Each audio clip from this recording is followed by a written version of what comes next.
Dear friends, welcome to a personalized episode of Enlighten Me.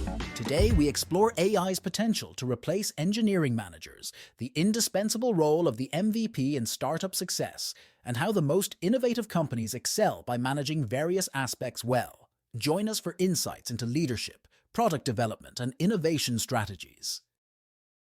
Can AI replace the unique role of engineering managers in the tech industry, and what are the potential benefits and drawbacks of such a transformation? Today, we delve into an intriguing scenario where AI agents, specifically designed for this purpose, could take over the management of software engineering teams. Let's explore how this could unfold in practice and the implications it holds for the future of leadership in technology. Imagine starting your day not with a traditional stand-up meeting, but by sending a short voice message to an AI agent named Imai. This isn't just any AI. It's been trained on countless software projects and management methodologies, equipped to analyze your voice for signs of stress or uncertainty, and provide resources or assistance as needed. Task allocation, conflict resolution, and even personal development recommendations are handled by Imai, optimizing for both efficiency and team satisfaction. The end-of-day reports it generates are not only data-driven, but also include motivational feedback to foster a continuous learning environment. At first glance, the efficiency and objectivity offered by replacing engineering managers with AI like Imai seem compelling. Tasks are allocated and problems resolved with unprecedented speed. Decisions are made without bias, and stakeholders are kept in the loop effectively. It's a model that some organizations already experimenting with AI in customer support departments might find appealing. However, this scenario raises significant concerns. The absence of genuine human empathy and intuition might lead to a sense of detachment or isolation among team members. After all, there's a reason why people quit jobs that make them feel like they're working on an assembly line, lacking personal connection and empathy. Ineffective human managers can create a similarly disengaging environment, but does that mean AI is the better alternative? Let's consider the limitations of AI in this context. AI's dependency on data means it might struggle with scenarios outside its training, a challenge not unlike that faced by managers who don't continuously develop their leadership skills. Additionally, the reliance on AI introduces security risks, opening up potential avenues for cyber attacks. Despite these arguments for AI, the unique value of human managers remains clear. Genuine empathy, born from shared experiences and personal understanding, is irreplaceable. Managers can navigate the nuances of decision-making that aren't always black and white, drawing on cultural contexts and lived experiences. They play a pivotal role in shaping organizational culture, fostering a sense of belonging, and inspiring innovation and growth. In the tech world, where many decisions involve weighing multiple factors and foreseeing consequences, the human touch is invaluable. Leaders not only guide their teams through technical challenges, but also through personal and professional development, ensuring a collaborative and innovative environment.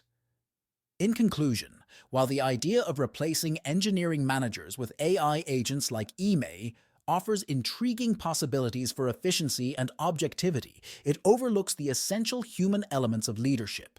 Empathy, understanding, and the ability to inspire and connect on a personal level are qualities that AI, at least for now, cannot replicate.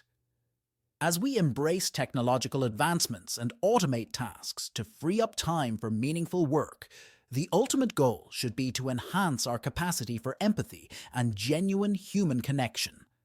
Betting on the future of engineering managers means investing in people, fostering an environment where technology supports human efforts rather than replacing them. And now, pivot our discussion towards learn entrepreneurship.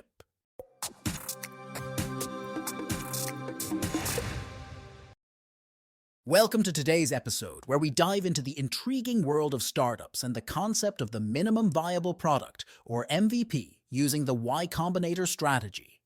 Have you ever wondered how giants like Airbnb, Twitch, and Stripe started? They all embarked on their journey to success by building successful MVPs. But what does that mean for new startups trying to follow in their footsteps? Let's explore this fascinating topic and uncover how you can employ these strategies to build a successful MVP for your startup. At the heart of any successful startup is the MVP.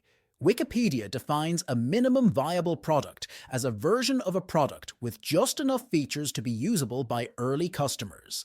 The key here is to launch quickly, get it to your customers, and iterate based on the feedback. This feedback-driven development is crucial. It's only when you put your product in front of customers that you truly start learning about their needs and how to refine your product to serve them better. Let's take a closer look at some real-world examples. Airbnb, in its first version, offered very limited functionality. Early adopters couldn't make payments through the system, use a map view, or rent entire houses. It was purely for those attending conferences looking for a place to crash, on an airbed no less. Twitch, another successful platform, started as Justin TV, featuring only one streamer, Justin himself, with low-resolution video. What these examples teach us is the importance of focusing on building a product that appeals to a small set of users first, solving their problems step by step. Now you might wonder, isn't there a risk that my MVP might be too basic or unpolished, causing potential early adopters to turn away? This is a common fear among founders. However, consider the nature of early adopters, or as we'll affectionately call them, EARLs. EARLs are those who are willing to try out products in their nascent stages, understanding that they might not work perfectly. They are on the lookout for solutions to their pressing problems and are usually more forgiving and willing to give feedback to help improve the product. It's essential to remember that your MVP is not about creating the perfect product out of the gate. Even the first iPhone launched by Steve Jobs had limitations like 2G internet and no app store. The goal is to start with a simple, functional product that addresses the core needs of your early adopters and evolve from there based on real user feedback. So how do you go about building your MVP quickly and effectively? Set a specific deadline for completion to keep the project scope manageable and focused. Write down the MVP features you deem necessary, and then be ruthless in cutting any that don't directly solve your user's problem. And perhaps most importantly, don't fall in love with your MVP. Be ready to pivot and iterate based on the feedback you receive. Remember, the MVP you start with will likely look very different from the product you eventually scale. In conclusion, embracing the MVP mindset is not just about launching a product quickly. It's about learning, iterating, and evolving based on customer feedback.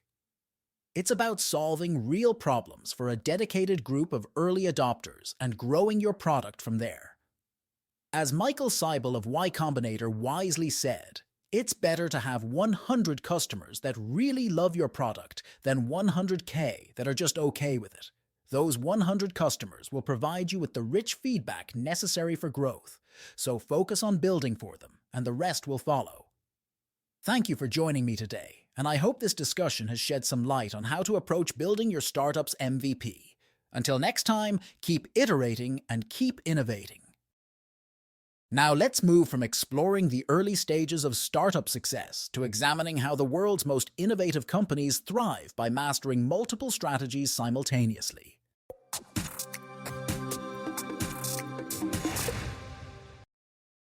What sets the most innovative companies apart from the rest?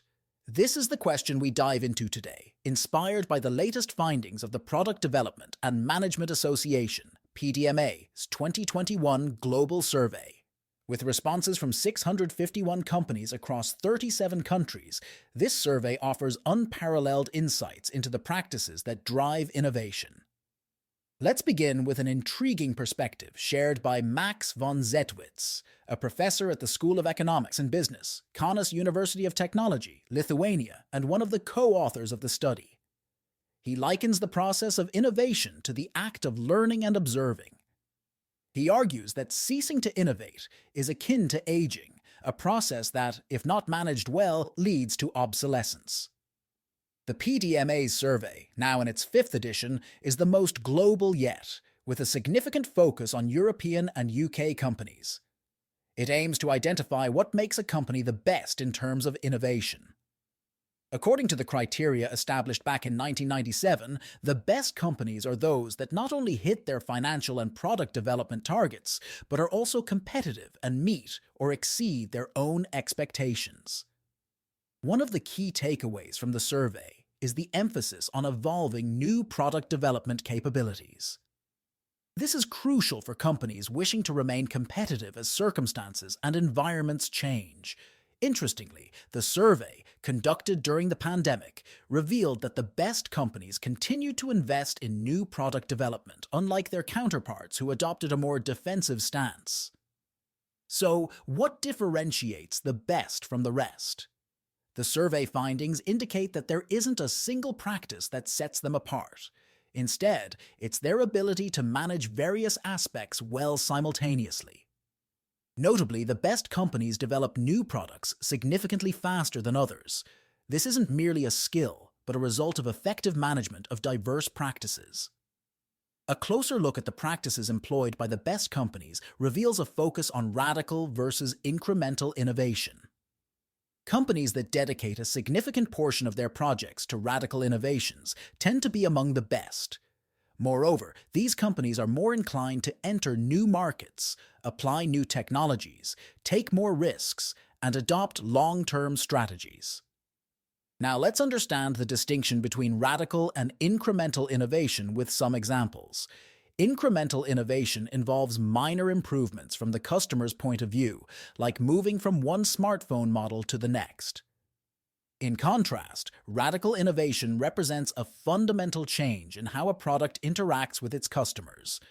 For instance, the transition from traditional cell phones to smartphones or the introduction of a groundbreaking medical therapy. In a free market, the drive to innovate stems from a desire to remain competitive. Companies must adapt to constant changes to avoid becoming complacent. An example of this adaptability is how companies have responded to climate change and the COVID-19 pandemic, showcasing their ability to react quickly to urgent changes. In conclusion, innovation is not just about coming up with new ideas.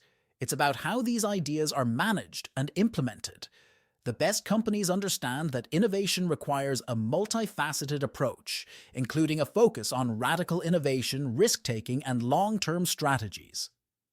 As the world continues to evolve, so must the strategies companies employ to stay ahead in the game of innovation. Thanks for tuning in to today's episode of Innovation Pulse. If you enjoyed our insights and are eager to learn more, the EnlightMe app is just a tap away. Expand your knowledge with personalized content on over 20 diverse topics, from crypto to health and beyond, all curated to fit your interests. Download the EnlightMe app now at the Apple Store or Google Play, or visit the enlightme.ai website. Stay curious, stay enlightened,